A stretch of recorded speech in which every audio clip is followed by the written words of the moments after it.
पूरा नामो नहीं ले सकते। और वे दोनों कौन है? मामा और भानेज। मामा और भानेज है वे दोनों, तो वे आलस के मारे पूरा नामो नहीं ले सकते। वो कहते माँ, वो कहते बा, बस माँ भावने भाने भाने पड़े रहते थे। एक दिन राजा को मालूम हुआ, मंत्री से कहा मंत्री ये कहीं महाराज ये बड़े आलसी हैं बेचारे, गांव में डरे तो डरे ही रहते हैं। वे खावे को आंसू करते हैं, को खवावे तो खावे को खवाऊ दे तो वे रोते हुए को आंसू करवाने को भुगते। राजा ने कहा ऐसे तो हमारे राज्य में कितने होंगे बेचारे परेशान होंगे, एक बढ़िया सी जगह बनवाओ फिर में जितने आलसी है का वो सब गाँव में आए और जिनकी अच्छी सी व्यवस्था करो। राजा ने जैसी सूचना दरी गाँव में, अब 2 आलसी तो राजा ले गया और आलसी गाँव में सब आके भर गए। फिर तो दुनिया बैठ के सीधो खाए मिले तो दुनिया ही आलसी है कि भाई में आराम होते रह। सबन के कहा झोपड़ी बनाए थे, झोपड़ी बना के झोपड़ी में रहने लगे, राजा व्यवस्था करने लगा। राजा ने देखा, मंत्री से कहा मंत्री हमारी तो पूरी प्रजा आलसी है, जिनमें हकीकत में पहचान तो करो कि हकीकत में आलसी हटाऊ है क्या ना। सही बात है महाराज। राजा ने कहा सबकी झोपड़ियों में आग लगा दो, सबकी झोपड़ियों में आग लगा दो। जैसे झोपड़ियों में आग लगी वो निकल करके सब भाग गए। अब मामा भाने जब ही रह गए बस। भानेज ने कही माँ, भाने की बा कही आगे नहीं कही कही ऊ, माने कही मामा, भाने की भानेज कही आगे और वो करो ऊपर वो निकट जाएगा पड़ो। राजा ने देखा सब भाग गए, केवल वे 2 बचे। दोनों को मंत्रियों ने जल्दी से बचा लिया और कहा पक्के आलसी तो ये हैं, ये दोनों की ही व्यवस्था करो। और तो वे भज गए जाने बचाए के बेकाय के आलसी है, वे तो बेचारे भजुओ नहीं सके आलस के माए, वे बचाने पड़े, खींच के लाए पड़े कोड़े रखे। इतना जीवन में भगवान ने हाथ दिए, भगवान ने पैर दिए, भगवान ने कान दिए, भगवान ने सोचवे समझवे को बुद्धि दिए, दिमाग दवे, भगवान ने आंख दिए, भगवान ने तुम्हें सब चीजें संपन्न बनाए हुए, पर इतने तो बेरा गूंगे कैसे है सकते, मेरी समझ बना आते। आदमी कितना एकदम होशियार है, काय का होशियार है, जो अपनी सुरक्षा नहीं कर सकता, वो जानता ही नहीं है, उसे जाने नहीं है काय का होशियार है। किसी आदमी को बेर बेर कहना पड़े। और सबसे बड़ी बात है ध्यान में दे लेना,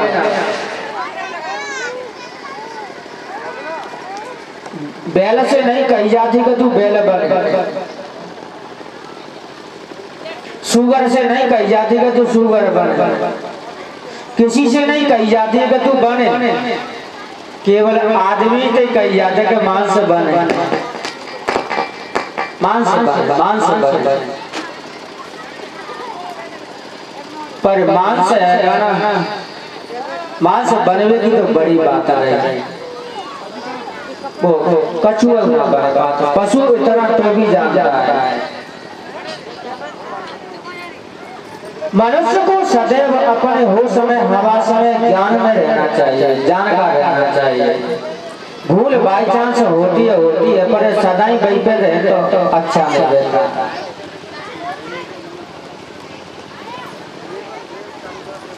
उसे इतना ज्ञान नहीं है कि मुझे कोई क्या कहेगा,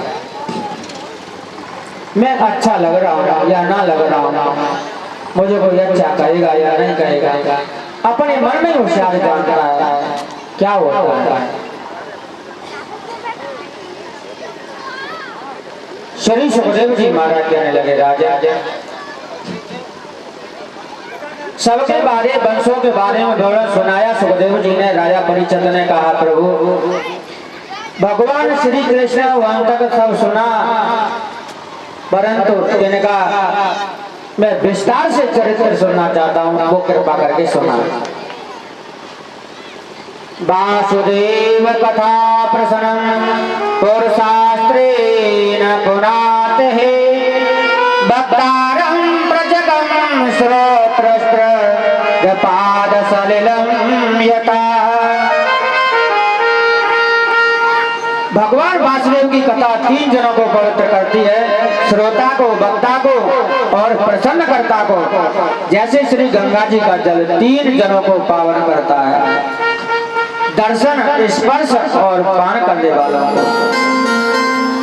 कथा इसी प्रकार प्रेरित को, यजमान को और ग्रहण करने वाले को।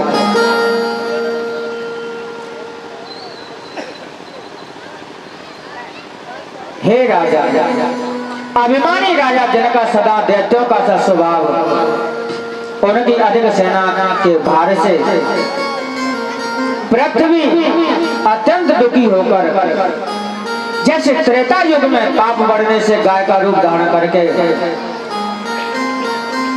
ऋषि मुनियों के यहाँ गई थी, उसी प्रकार द्वापर में भी दैत्यों के अत्याचार के कारण, आतंक के कारण पृथ्वी गाय का रूप धारण करके ब्रह्मा जी के निकट सब हे राजा, शरीर जिसका क्षीण मन मलिन, जिनको देख करके सब के मन में दया उपजे। इस प्रकार रमाती डकराती हुई ब्रह्मा जी के समीप जाकर के खड़ी हुई और अपना सब दुख उनसे कहा। ब्रह्मा जी पृथ्वी का दुख सुन करके सब देवताओं को और शिव जी को अपना संग लेकर के भगवान क्षीर सागर के समीप, जहाँ विष्णु भगवान शेष शैया पर शयन कर रहे हैं, वहां जाकर ध्यान पूर्वक जगदीश्वर भगवान अर्थियों के संपूर्ण मनोरथ पूर्ण करने वाले देवों के देव विष्णु भगवान की पुरुष सूक्त इन 16 सहस्त्र शीर्ष पुरुष मंत्रों से स्तुति करने लगे।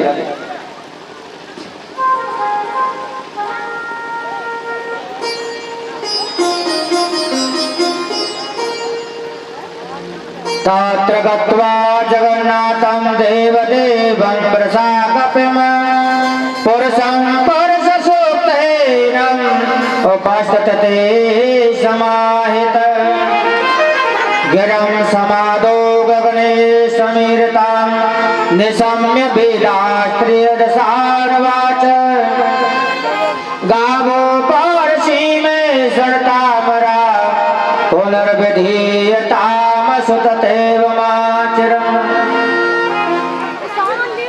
भगवान की सब प्रार्थना करने लगे, हे गोविंद, इस दुनिया में फिर आतंक छाया हुआ है, अब फिर तुम्हारी आवश्यकता है। कहने लगे,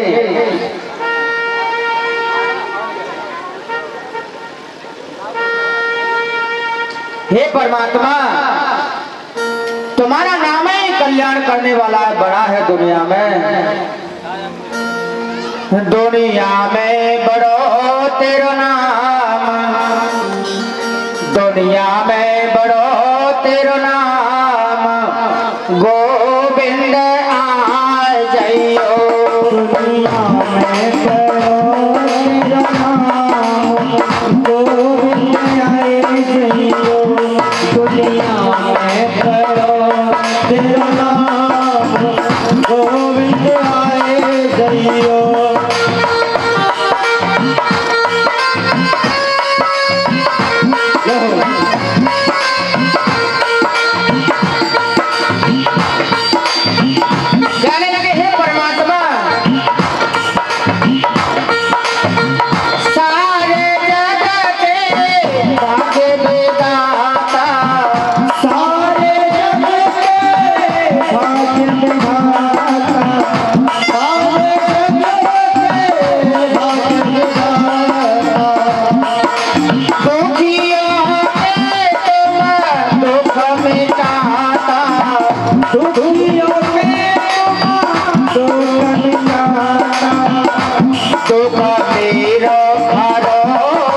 श्याम गोविंद आ जइयो दुख मेरा हरो घनश्याम आए जइयो दुख मेरा हरो घनश्याम दुनिया में आए जइयो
जइयो मोहि मोर जरूरिया गोविंद आइयो।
सभी देवता प्रार्थना करे प्रभु आओ, पहले की भांति अब इस दुनिया में आओ, तुम्हारी बहुत जरूरत है, तुम्हारे भक्त परेशान है।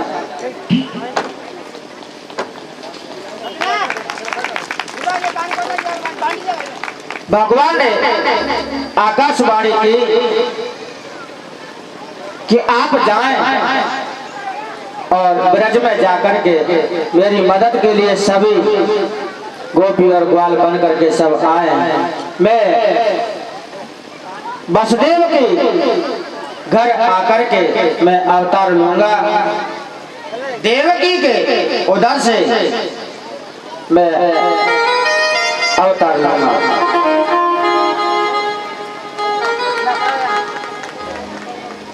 जब देवता सब गए, श्री सुखदेव जी महाराज कहने लगे राजा शोरसेयो यदिपतिर्मथुरा मावसनं पुरीं मातुरान शोरसेनाच विषयान भोजे पुरा। सब ब्रह्मा जी ब्रह्मलोक को चले गए, सब चले गए। सुखदेव जी कहते हैं राजा यदुपति सूरसेन पहले मथुरापुरी में बसता था, माथुर सूरसेन आदि देशों को भोगता रहा। यह मथुरापुरी सदा से यदुवंशियों की राजधानी थी। इस मथुरापुरी में श्री कृष्ण भगवान सदा विराजमान रहते हैं। वहां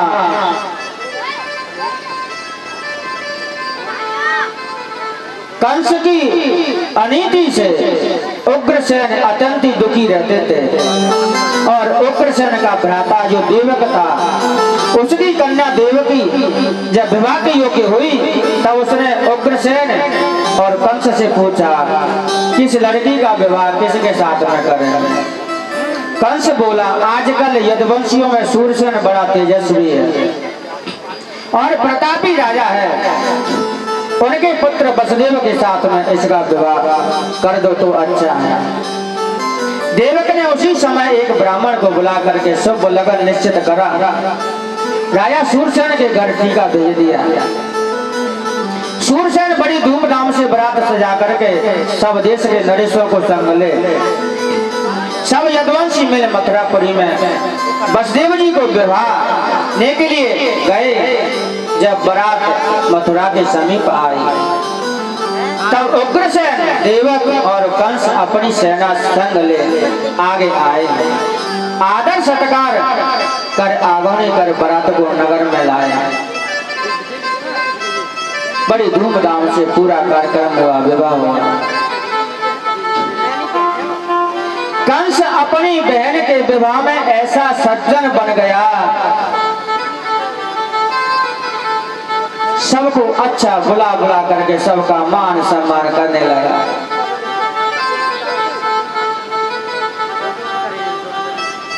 परीक्षित महाराज कहने लगे, प्रभु मैंने तो सुना कि कंस पहले कि कंस के आतंक से ऐसा हुआ, ऐसा क्यों? इसका पिता तो धर्मात्मा था। श्री सुखदेव जी महाराज कहने लगे, राजा कछु आदमी ऐसे हैं कि अपनी बुराइयों को छिपाने के लिए आडंबर करते हैं, ऊपर कछु अलग दिखावा होता है। अरे साहब आओ, आदर सत्कार, भीतर कछु दिखावा अलग होता है। नहीं तो शुरू से ही इतना आतंकी था, उसने सब कुछ परेशान, उनकी अलग गुरुपति सबको परेशान कर देते थे, बच्चों को परेशान कर देते, बच्चियों को परेशान कर देते, बहुत ज्यादा परेशान करते थे। अपनी बुराइयों को छिपाने के लिए कंस बड़ी व्यवस्था में लग गया। बहन वसुदेव को अपना मित्र बना ले ताकि वो हमारा संग देगा।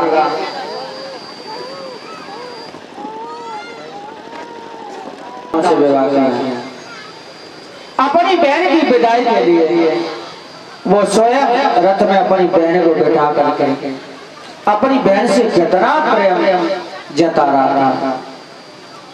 भाई बहन का प्रेम कितना अटूट होता है।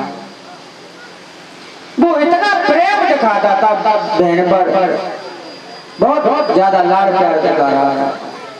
अपनी बहन को रथ में बैठा करके विदाई करने के लिए मेरे तक छोड़ने के लिए देवता ने सोचा, इनका इसका आडंबर, इसकी फूल अभी खोलते हैं, इसका कितना कैसा प्रेम है। आकाशवाणी हुई, हे कंस, जिस देवकी को तू अपने रथ में बिठार करके विदाई के लिए जा रहा है ना, उसी देवकी का 8वां पुत्र तेरा काल बनेगा। जैसे ही आकाशवाणी को सुना, कंस एकदम से क्रोध में आ गया। जिस देवकी का 8वां पुत्र मुझे मारेगा, मैं अभी देवकी को ही मारे दे देता था, इसलिए मैं देवकी को ही मार दूंगा तो ना रहेगा बांस ना बजेगा। खड़ग लेकर के देवकी के केसों को पकड़ लिया। श्री सुखदेव जी महाराज कहने लगे, राजा देखो भाई का कैसा प्रेम है।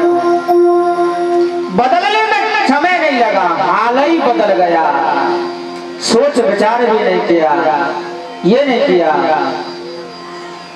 कि इसका अभी तो विवाह हो रहा है, न जाने कब 8 पुत्र होंगे।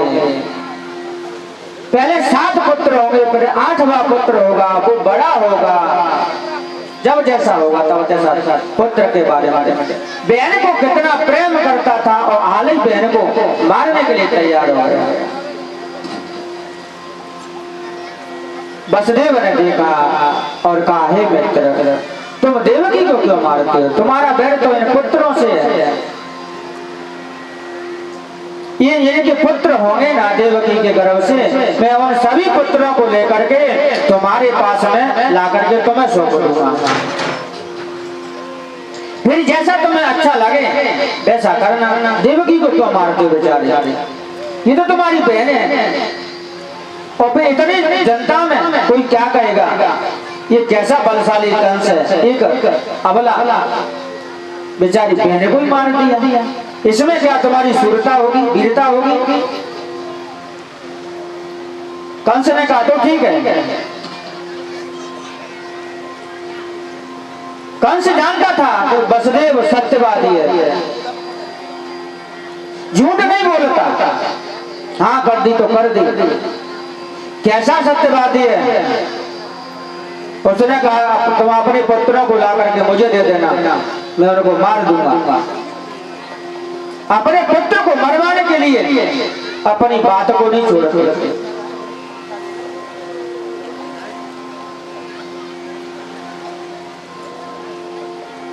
जब कंस ने उन्हें छोड़ दिया। जाओ। वसुदेव और देवकी अपने घर गए। कुछ समय के बाद में उनके एक पुत्र जन्मा और वसुदेव ने लेकर के उस पुत्र को लेकर के कंस के पास लेकर के आए और कहा, हे मित्र, ये बालक है, आप इसे ले लो, मैं तुम्हारे पास लेकर के आया। कंस ने विचार किया कि मेरा तो देवकी का 8वां पुत्र है, इससे मुझे क्या लेना देना है। कहा, ले जाओ। प्रत्यात कुमारोऽयं न स्मादस्तमे भयम् अष्टम माधुर्यो गर्भाण्यं मृत्यु में विहत किलम्। इस बालक को अपने घर फिर कर ले जाओ, क्योंकि इससे मुझको कुछ भय नहीं है। तुम्हारे 8वें पुत्र से मेरी मृत्यु निश्चित है, इसलिए इसे मुझे क्या लेना देना। वसुदेव उस पुत्र को लेकर के घर गया और इतने में ही नारद जी आते हैं। श्रीमन नारायण नारायण नारायण, श्रीमन नारायण नारायण नारायण,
नारद जी गए कंस के पास, ऐसे पहुंचे। कंस ने उनको प्रणाम किया और कहा, हे देवर्षि, आपका स्वागत है, कैसे आए।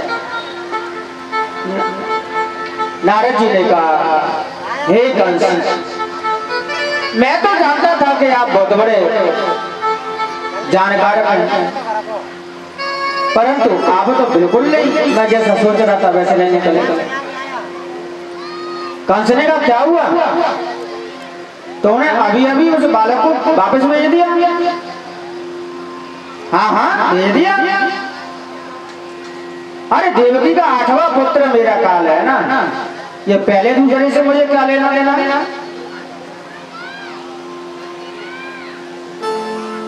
नारद जी ने एक खम्भे पर एक चक्र बनाया और उसमें गोल गोल बिंदी रख दी, कमल दल बना दिया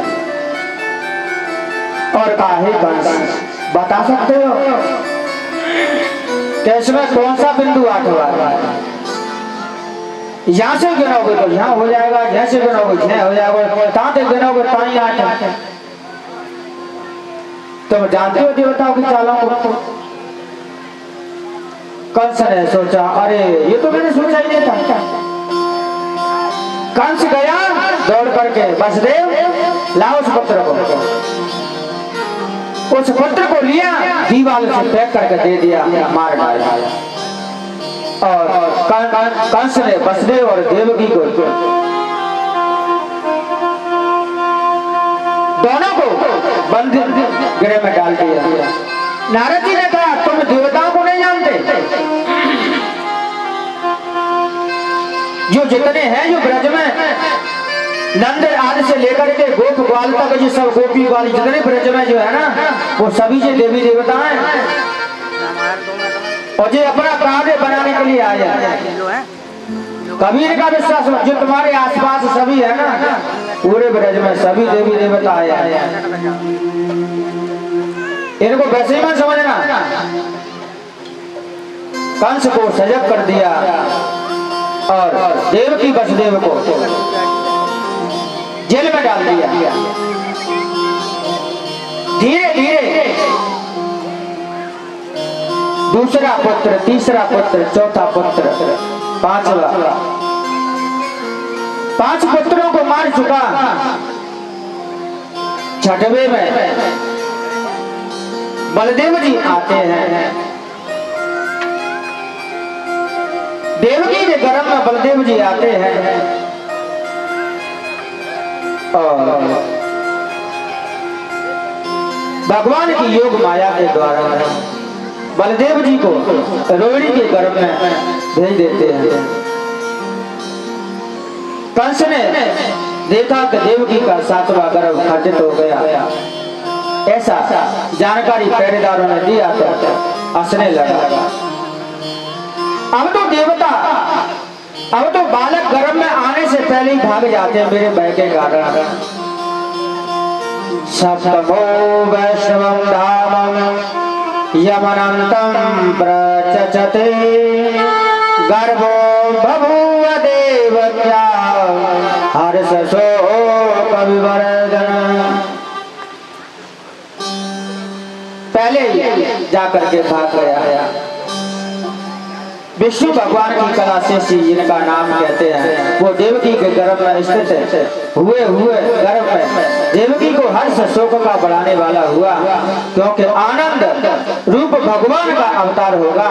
इस बात का हर्ष और पहले के बालकों के समान इस बालक को भी कंस मार डालेगा, इस बात का शोक दिन रात रहता था। तब विश्व भगवान ने जाना कि मेरे प्रिय यादवों को कंस बहुत दुख देता है।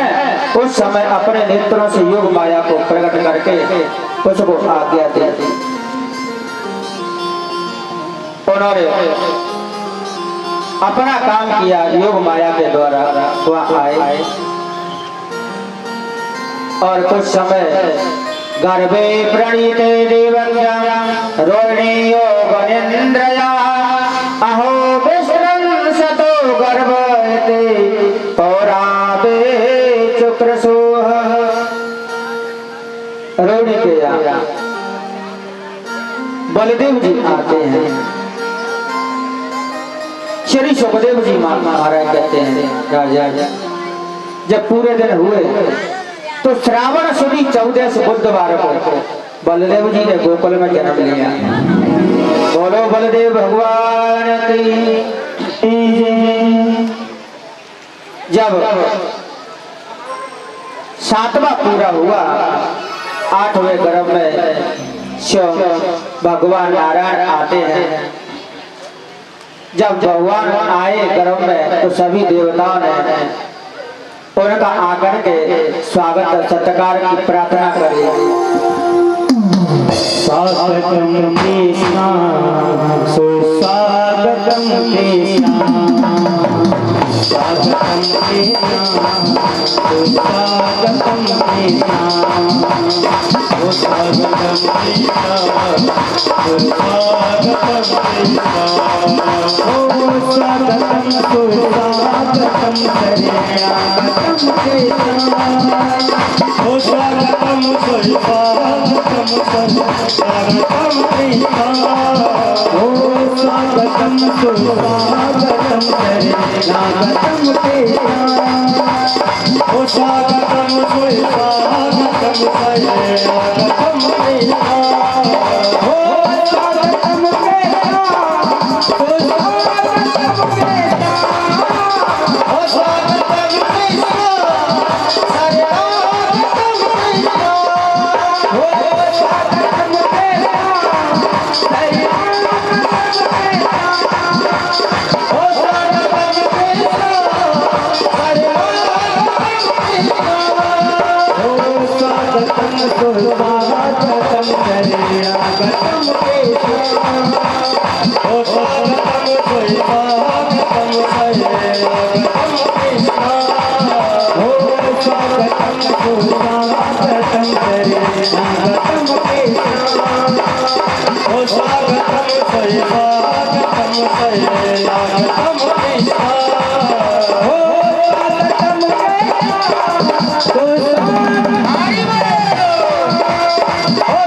सबने भगवान का स्वागत सत्कार किया।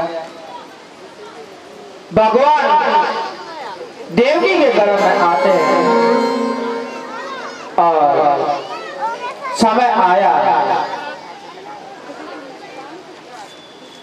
निशीते तन्मुद्भूते जायमाने जनार्दने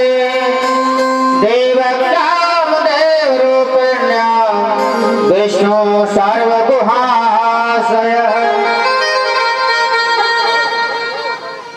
जब इस प्रकार भादो बदी अष्टमी बुधवार रोहिणी नक्षत्र में आधी रात के समय देवरूपिणी देवकी की कोख में सर्वयंत्रयामी भक्त भगवान साक्षात अपने रूपों में प्रकट हुए। जब वसुदेव जी ने उनसे प्रार्थना करी, प्रभु वसुदेवाचय विरतो असि भवान साक्षात पुरुष प्रकटे पर केवलानुभवानंद स्वरूप सर्वबोधिरत। हे भगवान, आपको मैंने बड़ी बात जाना, आप माया से परे हैं, साक्षात परम पुरुष हो, केवल अनुभव और आनंद ही आपका स्वरूप है और संपूर्ण जनों की बुद्धि को आप दृष्टा है, सब जानते देख रहे हैं। परंतु महाराज कंस को पता चलेगा, वो क्या करेगा? भगवान ने कहा तुम चिंता मत करो, मैं अब बाल रूप में आ रहा हूँ और अगर तुम्हें मुझे कंस से भय है तो मुझे आप गोकुल में भेज देना और बाल्य रूप में आए। जैसे ही समय आ जा भादों की रात अष्टमी बुधवार रात्रि को इतना घनघोर भयानक बादल हुआ, बिजली कड़कने लगी, धीरे धीरे बूंदें पड़ने लगी, ठंडी हवाएं चलने लगी। पहरेदारों को निंद्रा के वशीभूत सब सो गए। कारागृह में केवल भगवान का प्रकाश, केवल वसुदेव देवकी और सब सो गए। वसुदेव ने कहा प्रभु मेरे लिए क्या आदेश है? भगवान ने कहा तुम चिंता मत करो, मैं आ गया हूं। अगर कंस इतना बलशाली है तुम्हें भय लगता है तो मुझे तुम गोकुल में भेज देना। और वसुदेव ने प्रभु श्याम सुंदर को उठा करके अपने एक टोकरी में उठाया, सर पर रखा। जैसे ही मैया कहते हैं लाला अब तू आयो है ना, तुझे पता है ना कि तेरे 6-7 भाई मार दिए और को कौन से तोय ना मार देगो तो मैं कहां तो बकावे। कहने लगे लाला छोटो कन्हैया मेरा बारो समरिया, छोटो कन्हैया मेरा बारो समरिया तोय कहाँ तो बताए लऊं रे। छोटो सरैया मेरा बारो कन्हैया तोय कहाँ तो बताए लऊं रे। कन्हैया मेरा बारो समरिया कहाँ तो बताए लऊं रे। कहाँ तो बताया तोरे कहारे छुपाए लऊं, कहाँ तो बताए लऊं तोय कहाँ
लाल की जय। कोई फूल नहीं फेंकेगा, कोई कुछ नहीं फेंकेगा, आंख में चले जाएंगे। जब जैसे कहा मैया ने, वसुदेव ने पैर को लेकर रखा सिर पे, और जैसे ही उनको सिर पे रखा, हाथों की हथकड़ी और पैरों की बेड़ी दूर हो गई। जैसे ही भगवान का स्पर्श हुआ, वसुदेव के हाथों की हथकड़ी, पैरों की बेड़ी दूर हो गई, कट करके दूर हो गई। पहरेदार सो गए, फाटक अपने आप खुल गए। भगवान की लीला, भगवान ये होता है कि भगवान आते ही माया का बंधन स्वतः ही टूट जाता है। भगवान किसी बंधन में नहीं रह सकते।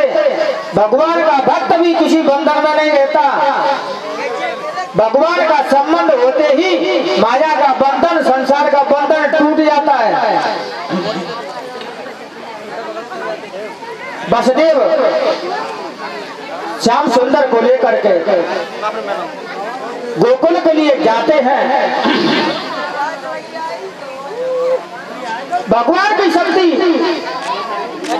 का संसार में कोई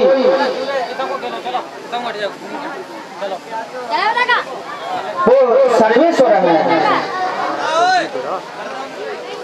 आज के समय में बहुत भगवान बनते हैं और कहते हैं कि तुम्हारा भगवान भी तो जेल में आया। हमारा भगवान जेल में आया, परंतु हाथ की हथकड़ी, पैरों की बेड़ी, ताले अपने आप टूट गए। आज के जैसे भगवान नहीं है वे, तो वो जेल में सड़ते रहे।